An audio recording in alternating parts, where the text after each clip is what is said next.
हरिओम. योगदास श्री जय गणेश जोशी लिखित श्रीकृष्ण. सत्यभामा. सत्राजिताला लाज वाटून तोंड लपवायला जागा उरली नाही. श्रीकृष्णाने एखाद्यावर आळ आला असता वाद घालण्यापेक्षा काय करावे याचा धडा घालून दिला. सत्राजिताने श्रीकृष्णाची परत परत क्षमा मागितली. त्याने श्रीकृष्णाचे पाय पकडून त्याची मुलगी सत्यभामा हिचे त्याने पत्नी म्हणून पाणी ग्रहण करावे अशी विनंती केली.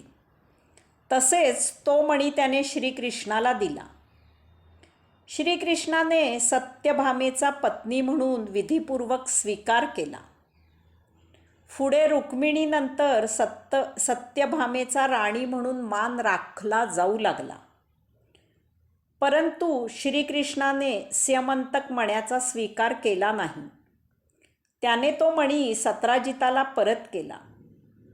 तथापि त्या मण्यामधून प्रतिदिनी मिळत असलेले 8 भार सोने महाराज उग्रसेन यांच्याकडे जमा करावे असे त्याला बजावले. सत्राजिताने ते ताबडतोब मान्य केले आणि त्याची अंमलबजावणी सुरू केली. श्रीकृष्णाला कसलाही वैयक्तिक लोभ नव्हता. परंतु प्रतिदिनी 8 भार सोने हे एका व्यक्तीसाठी अतिवैभव होते. यामुळे ते सत्राजितालाही हानिकारक होते. याऐवजी त्याचा विनियोग संपूर्ण समाजासाठी, नगरासाठी व्हावा हेच उचित होते. पुढे गीतेमध्ये हेच तत्व श्रीकृष्णाने सांगितले आहे. सत्राजिताने द्वारकेमध्येच राहणाऱ्या शतधन्व्याला सत्यभामा द्यायची असे पूर्वीच कबूल केले होते. तथापि सत्यभामेला शतधन्व्या मुळीच पसंत नव्हता. तिचे मन सुरुवातीपासूनच श्रीकृष्णाकडे आकृष्ट झालेले होते. सत्यभामा श्रीकृष्णाला दिली असे समजताच शतधन्व्या सत्रजितावर नाराज झाला. तो अत्यंत क्रूर आणि दुष्ट होता. सत्यभामा नाही तर निदान स्यमंतक मणी तरी आपल्याला मिळावा असा त्याला लोभ निर्माण झाला. लाक्षागृहाला आग लागून त्यात पांडव आणि कुंती जळून भस्म झाली असे वृत्त समजताच श्रीकृष्ण आणि बलराम कौरवांना भेटायला हस्तिनापूरला गेले. ही संधी साधून सत्राजिताकडून तो मणी कसा मिळवावा यासाठी शतधन्व्याने अक्रूर आणि कृतवर्मा यांच्याजवळ चर्चा केली.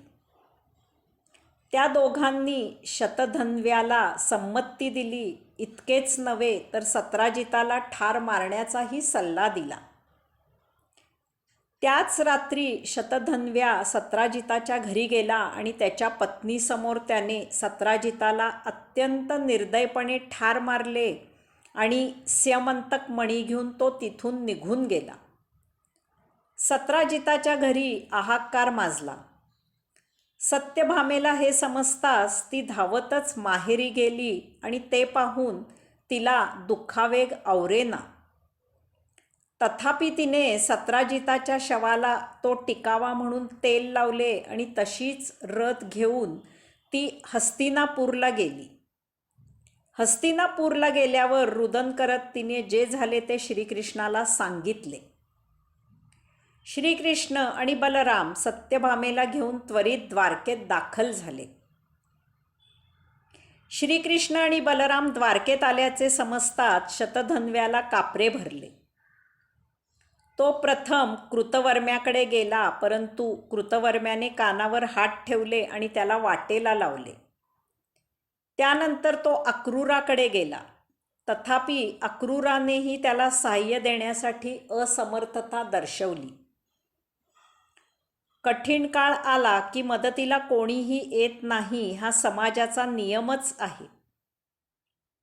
शतधन्व्याने अक्रूराला कसेही करून काही काळ स्यमंतक मणी सांभाळण्याची विनंती केली आणि त्यासाठी अक्रूर राजी झाला. त्याने स्यमंतक मणी अक्रूराच्या ताब्यात दिला आणि तो घोड्यावर बसून तो द्वारकेच्या बाहेर पळू लागला. शतधन्व्या द्वारकेच्या बाहेर पळून जात आहे असे समजताच श्रीकृष्ण आणि बलराम यांनी त्याचा पाठलाग केला. मिथिलेजवळ एका उपवनात शतधन्व्याचा घोडा जमिनीवर पडला. घोड्याला तेथेच टाकून शतधन्व्या पायी पळू लागला. परंतु श्रीकृष्णाने त्याला गाठले आणि त्याचा शिरच्छेद केला. शतधन्व्याजवळ श्रीकृष्णाने स्यमंतक मण्याचा शोध घेतला, परंतु त्याच्याजवळ मणी नव्हता. बलराम म्हणाला की मी मिथिला नगरीत थांबतो, तू द्वारकेत जा आणि तेथे स्यमंतक मण्याचा शोध घे. श्रीकृष्ण द्वारकेत आला आणि त्यांनी सासऱ्यांचे शव स्मशानात पोचवले. तसेच त्यांनी सत्यभामेला शांत केले. आपण शतधन्व्याला बदसल्ला दिला हे श्रीकृष्णाला माहीत झाले असावे असे वाटताच अक्रूर द्वारकेमधून पळून गेला.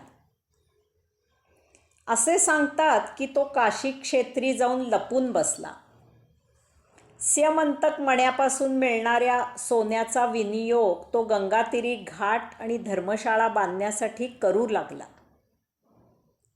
तथापि श्रीकृष्णाला अक्रूराचा ठाव माहीत झाला आणि त्याने दूत पाठवून अक्रूराला द्वारकेला आणले. श्रीकृष्ण अक्रूराला म्हणाला, आपण बुजुर्ग असून माझे काका आहात. आपल्याला असे वागणे कितपत योग्य आहे ते आपणच ठरवावे. ह्या स्यमंतक मण्यामुळे काय काय घटना घडल्या हे आपल्याला चांगले विदित आहे. हा मणी सत्राजिताला सूर्याने दिलेला आहे आणि आता त्याच्या पश्चात हा मणी सत्राजिताची कन्या सत्यभामा हिच्याकडे असावा असे माझे मत आहे. अक्रूराने त्याची चूक कबूल केली आणि त्याने श्रीकृष्णाची क्षमा मागितली. तसेच स्यमंतक मणी श्रीकृष्णाच्या हवाली केला. श्रीकृष्णाने तो मणी वडिलांची आठवण म्हणून सत्यभामेला दिला. कालिंदी. लाक्षागृहामधून पांडव सुखरूप बाहेर आले आहेत असे समजताच श्रीकृष्ण बलरामासह पांडवांना भेटण्यासाठी इंद्रप्रस्थाला गेला. त्याच्याबरोबर सात्यकी इत्यादी यादवही होते. श्रीकृष्णाला पाहून सर्वांना आनंद झाला. माता कुंतीला तर अश्रू अनावर झाले. युधिष्ठिराने श्रीकृष्णाला काही काळ तेथेच राहण्याचा आग्रह केला. त्याप्रमाणे श्रीकृष्ण संपूर्ण पावसाळा इंद्रप्रस्थातच राहिला. त्या कालखंडात एखाद्या अर्जुनाला शिकारीला जावे असे वाटल्यावरून तो काही सैनिकांना घेऊन अरण्यात शिकारीला गेला. पशु मारल्यावर सैनिकांनी काही पशु राजा युधिष्ठिराला नेहून दिले. श्रीकृष्ण आणि अर्जुन यमुनेतीरी हातपाय धुत असताना त्यांना तेथे एक सुंदर युवती दिसली. श्रीकृष्णाने अर्जुनाला तिची चौकशी करायला सांगितले. अर्जुनाने तिची चौकशी करता त्या युवतीने सांगितले की तिचे नाव कालिंदी असून ती सूर्याची कन्या आहे. यमुनातीरी तिच्या पित्याने बांधून दिलेल्या भवनामध्ये श्रीकृष्ण पती मिळावा म्हणून ती कठोर तपश्चर्या करत आहे. श्रीकृष्णाने तिला रथात घालून राजा युधिष्ठिराकडे आणले. याच कालखंडात श्रीकृष्णाने विश्वकर्म्याकडून पांडवांना राहण्यासाठी नगर वसवून दिले. श्री कृष्णार्जुनाने अग्नीला खांडववन भक्षण करण्यासाठी दिले. खांडववन मिळाल्यामुळे प्रसन्न झालेल्या अग्नीने अर्जुनाला गांडीव धनुष्य, 2 अक्षय भाते, 4 पांढरे घोडे, 1 रथ आणि शस्त्राने न तुटणारे 1 कवच दिले. याच खांडववनी मयाचा जीव वाचविल्यामुळे खुश होऊन मयाने अर्जुनाशी मैत्री केली. पुढे यानेच पांडवांना मयसभा बांधून दिली. पावसाळा संपल्यावर श्रीकृष्णाने पांडवांचा निरोप घेतला आणि तो कालिंदी, बलराम, सात्यकी, अन्य यादव यांच्यासह द्वारकेला परत आला. परत आल्यावर त्याने विधीपूर्वक कालिंदीचे पाणी ग्रहण केले. हरिओम.